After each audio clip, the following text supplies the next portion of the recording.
All right, welcome back. It's Sabrina Huck of Ritual by Design, and I'm so excited. This is the third part of our three-part series where I teach you how to build a floral design. In part one, we learned how to create the centers, the petals, the leaves, and the vines. And for the second part, we learned how to do individual flowers. And this part, we're going to combine both of those things so that you can create a complete floral design. Awesome. If you'd like to download the worksheet and follow along, you can do that by clicking the link in the description and you can download a PDF. All right, let's get started. Who's ready? We will start with the center, small center. And we'll do a thin outline around. Now, if you decide to go back and add a little more, make sure that it's just a little bit. You don't want to do too much. You want it to still look like a thin outer layer. And we'll do one more outline.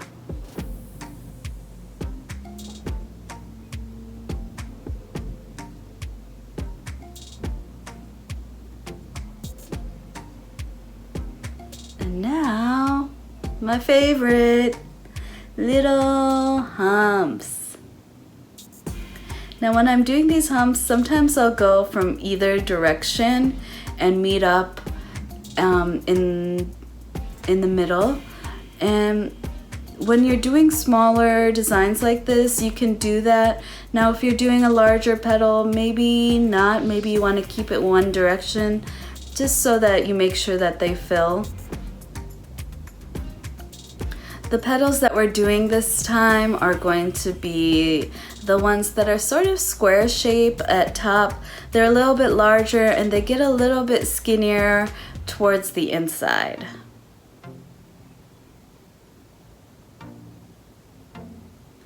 So we'll lay out the petals and then we'll go back and do the shading on the tops of them. When you're doing these petals, you want to make sure that the lines, the spacing in between each petal is consistent. And that's something you can maneuver a little later too. As we're filling in the tops, you can sort of build out the lines to make sure that the spacing in between is more consistent.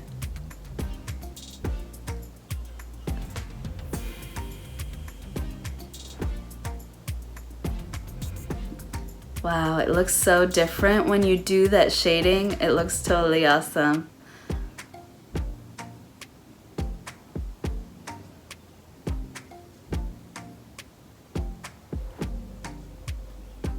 Look at that. Yes. Can you tell I love doing this?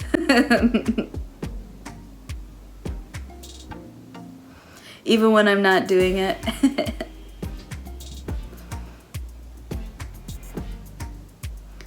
So I'm building it out. I'm building out and doing this thick and thin look.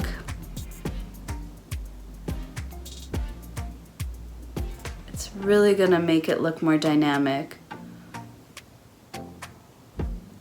Looks pretty.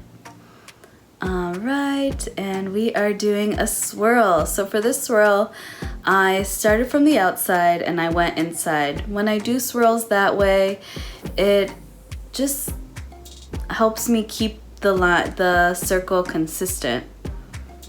We're doing the roses.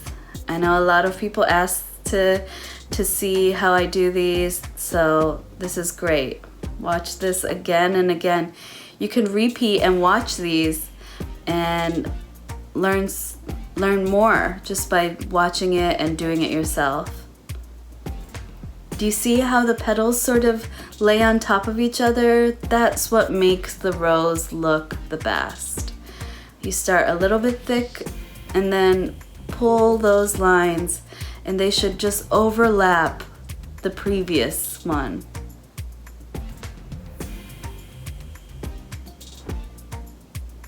So gorgeous.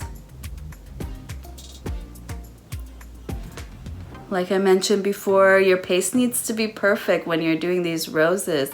It needs to be on the thicker side so that it doesn't bleed. If you're noticing that you're having a problem, that you're unable to get the spacing and it just bleeds together, then you need to make sure that your paste is a little bit thicker. Add a little bit more powder to the consistency of it. It'll make a huge difference. Pretty bold rose.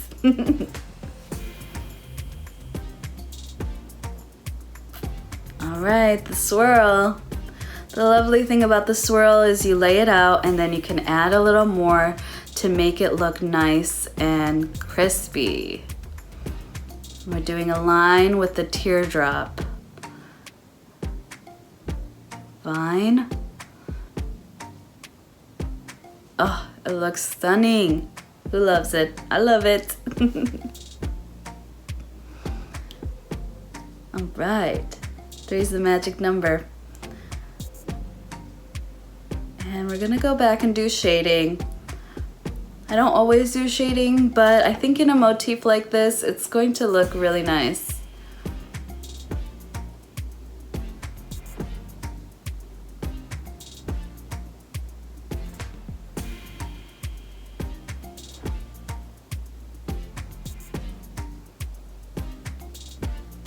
Super light shading.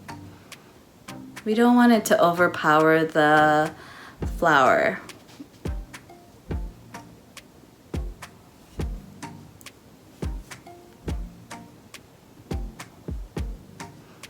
All right, I did a small circle and I'm doing these baby flowers. They just help to balance out the design, sort of fill the space without filling the space.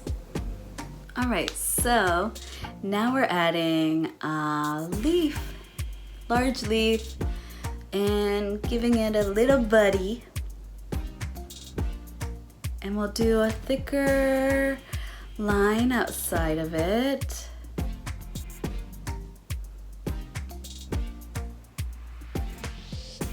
Yeah, that looks nice. A good design has thick and thin lines. So you really want to make sure that you're balancing your design with thick lines and thin lines.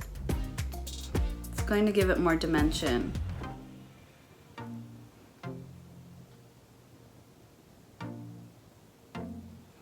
I love these little flowers. I add them into a lot of my designs, especially pregnant bellies or just any design where I feel like the space is very open and needs just a little something. So we're doing the inside of the leaf, just a very thin line and 2 very thin lines. And now we're gonna go back and do the vines inside. Now you can see they kind of come to the center part and the spacing is consistent in between. A lot of doing henna art is about spacing and recognizing and being more consistent with the amount of space you put in between a design.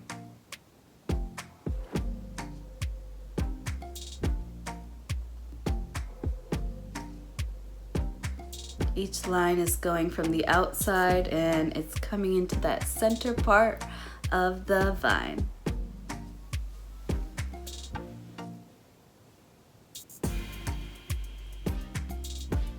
Ooh, pretty! Do another little flower there.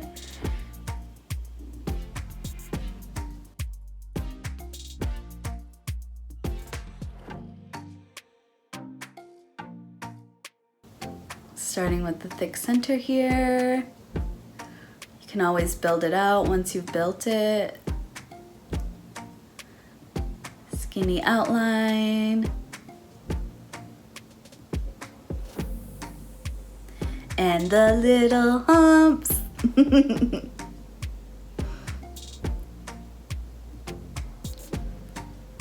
love it. Even watching me do the humps is therapeutic and meditative, huh?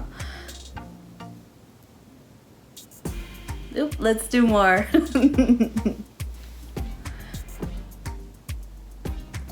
Like I said before, I go from either side, so, and then meet in the center of them.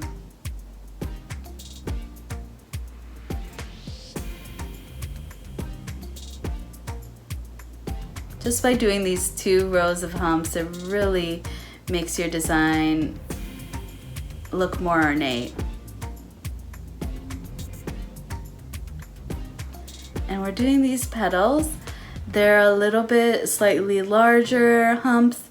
They are thick on the top part, a little bit longer. This would be a classic traditional flower that you would put into a design. I'm doing these little starburst things.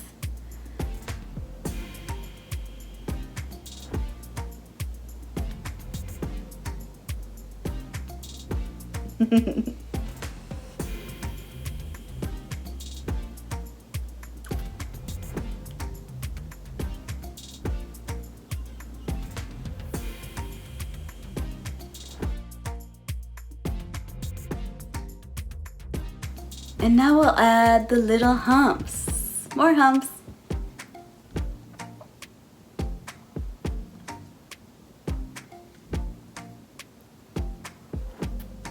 You need to practice these humps, and this is a great opportunity for you to do that. You'll notice a lot of fast henna artists that have been doing it for many years, they just zip through the humps, and you'll notice in the designs, especially traditional bridal design, that there are so many of these little humps in each design.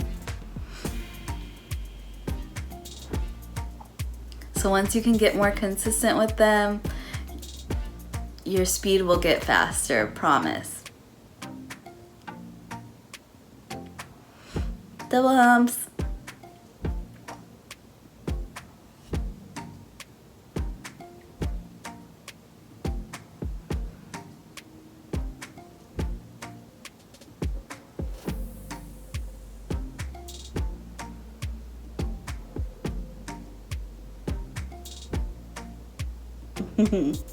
Dots.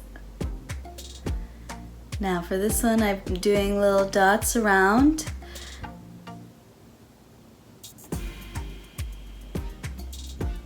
Dots around the humps.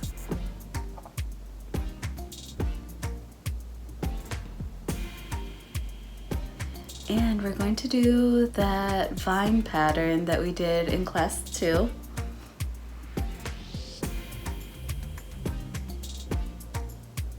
We'll just draw the outline of the leaves first.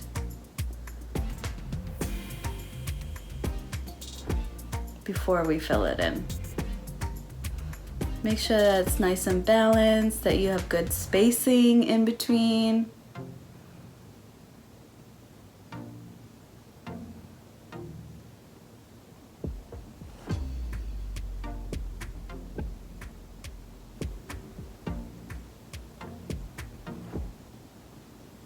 We're going to do one more vine pattern to add.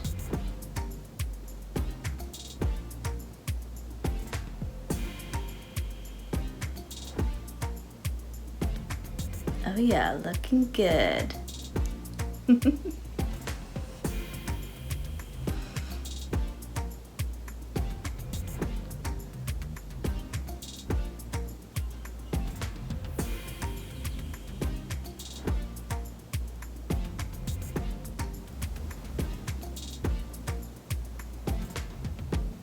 I love these little starburst patterns, they're so special. All right, now we get to go back and fill these in. Sometimes you can allow the paste to dry a little more and it makes it easier to fill in.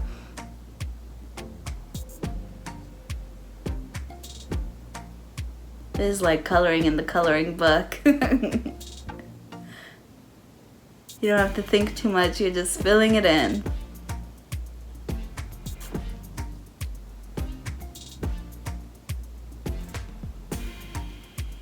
Always more dots.